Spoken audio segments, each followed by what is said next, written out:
Bismillahirrahmanirrahim. Assalamu alaikum wa rahmatullahi wa barakatuh.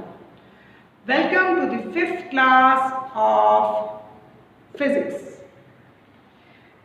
Yes, dear students, hope all of you are fine by the grace of Almighty Allah, and hope that you have also gone through the chapter of chapter number 1 and the topic contribution of Muslim scientists at home, which I have given you to read.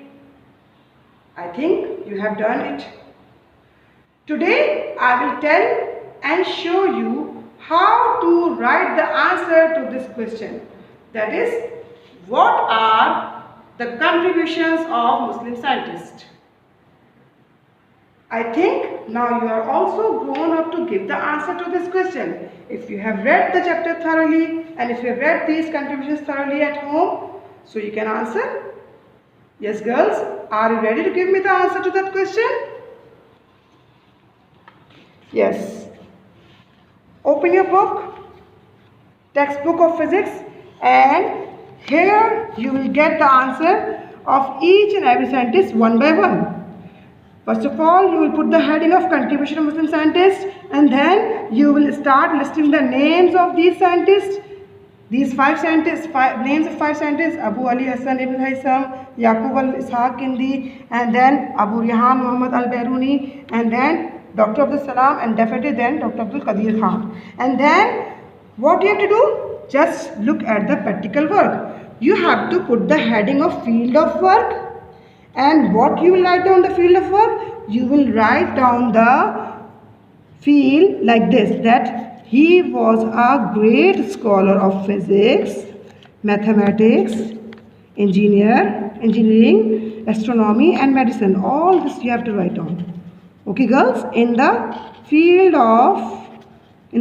of work. Okay, and then so far when we talk about the contributions, so you will start writing down each and every contribution one by one. Likewise,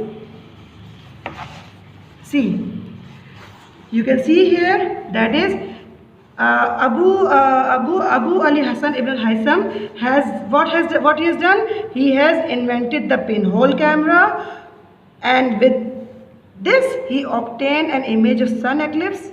He also gave the 2 laws of reflection and carried out research on the formation of images by spherical mirror. And one more thing he has done, that is, he has also given the Fermat principle of least time, important principle. Okay, and in that what he has said, that a ray of light passing through a medium takes a path which takes the least time to traverse. This is also one of his contribution.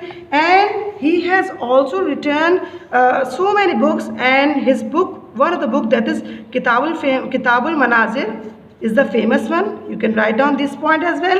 And the more the points you will write down, the more you are going to get the numbers, inshallah. So please don't take it for granted. See, one more point I can see here, that he has also discovered the nature of light, and he told that it is a kind of energy. And what else? He has also given the formal definition of ray of light.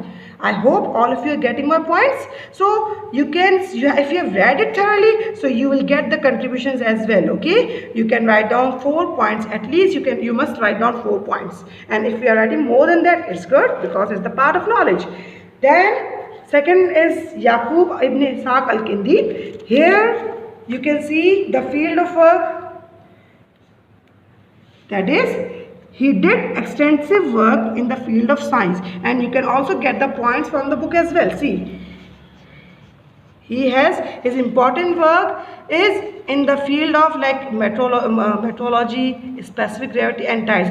These are not the field of work, but it's the contribution. Okay, so what you'll do, you will put the first point like this: he produced several research monographs on meteorology, specific gravity and tides.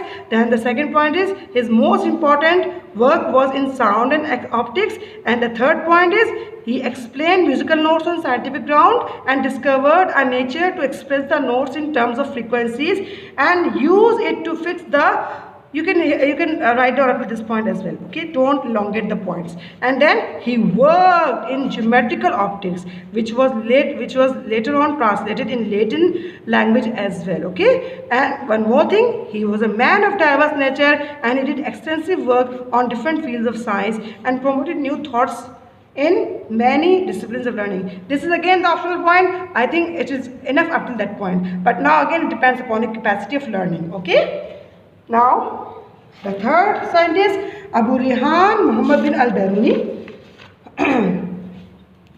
If you are not mentioning the date, the place of birth and the date of birth, it's okay. But we are like, we want the field of work definitely. Like he was a great scholar of his time, and what he has done? He has done the work in mathematics, physics, cosmology, geography, history, culture, civilization, archaeology and comparative religions, and besides this geology, chemistry and biology and etc. I have explained you all these things, remember?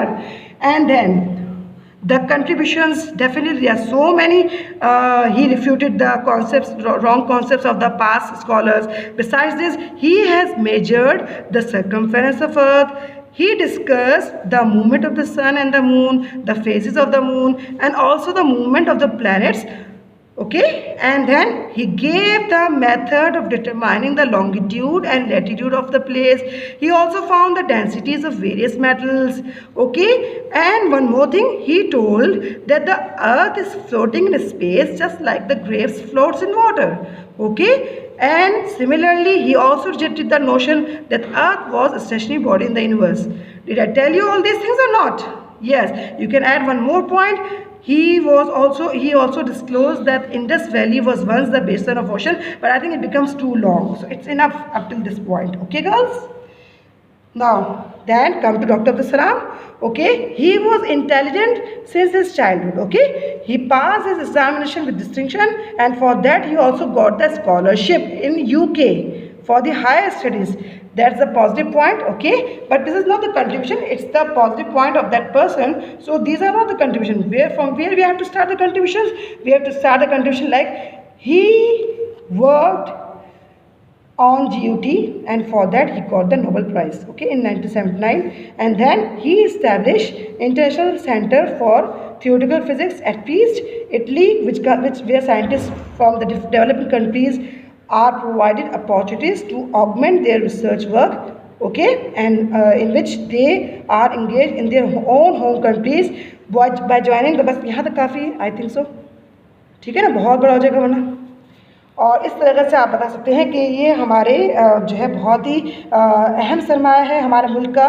He is the asset of Pakistan and will remain in the hearts of learning circle. This is not the contribution, means you can write down the contributions in bullets form, at other points you can write down without bullets. Okay, now here the last one, that is Dr. Abdul Salam. Again, no need to write down where he born and when he born, but the thing is that he obtained MSc metallurgy degree from Holland. This is not the contribution at all, it's the part of his studies. But what he has done, he was selected as research assistant in the same university. Which university? You can write down the name of the university. That is University of Holland. And then he obtained PhD degree from the, this is also the part of the contribution. From here you write down. He worked as an expert at Urenco enrichment plant in Holland as a joint venture of the government of Holland. Okay, and yes, I told you, he made Pakistan a nuclear state. So this is also the great contribution. So he was awarded Hilal-e Imtiaz by the government of Pakistan. Why? For making Pakistan a nuclear state. Okay girls, so I hope it is all clear to you, and I hope that you will write down the answer to this question. That is, write down the contributions of Muslim scientists at home in your registers, neat and clean. And I have also showed you the pattern how to do it. Is it clear? Okay. It's over. Class is over. Now we'll meet inshallah in the next class. Assalamu alaikum wa rahmatullahi wa barakatuh.